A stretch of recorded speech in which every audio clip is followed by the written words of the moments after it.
Press club থেকে এসেছি।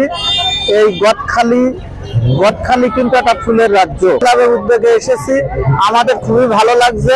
আমাদের সাথে আছেন সভাপতি মহসিন মিলন ভাই, সেক্রেটারি বকুল মাহবুব ভাই, সাংবাদিক সাজেদুর ভাই, সাংবাদিক আব্দুর রহিম ভাই। ছুটির দিনে যেখানে বড় বিভিন্ন বিনোদন প্রেমী মানুষের ভিড়, যশোরের গদখালি সবুজে বুক চিরে গড়ে ওঠা পানি সারাতে গড়ে উঠেছে বিভিন্ন সবুজের বা ফুলের সমারোহ।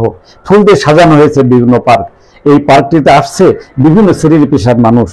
বন্ধের দিনে বাড়ে বিভিন্ন শ্রেণীর পেশার মানুষের ভিড়। আদরের সন্তানদের নিয়ে চড়ান রাইডে ঘুরে ফিরে সময় কাটান তারা। বিনোদন প্রেমী মানুষ একটু স্বস্তির খোঁজে, শান্তির খোঁজে আসেন পানি সাদাতে। সবুজের বুক তীরে গড়ে উঠেছে অনেক দৃষ্টিনন্দন পার্ক। এই পার্কগুলো দেখে মনের খোরাক যোগাচ্ছেন তারা। বিনোদনের যেন একটি মাইল ফলক বা দৃষ্টান্ত স্থাপন করেছে পানিসারা।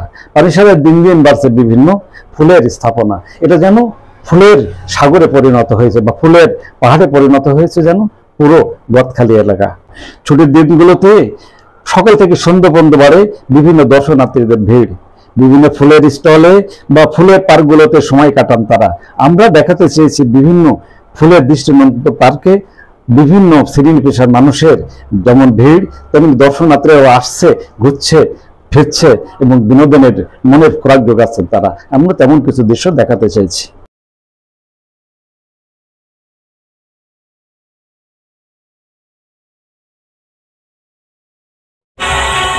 দেশ বিদেশের সব খবর জানতে, দেখতে, শুনতে শিক্ষা, স্বাস্থ্য, যোগাযোগ, ভ্রমণ, বাণিজ্য ও বিনোদন সহ বিভিন্ন বিষয়ে সবার আগে সব প্রতিবেদনটি দেখুন ভয়েস অফ কলকাতায়।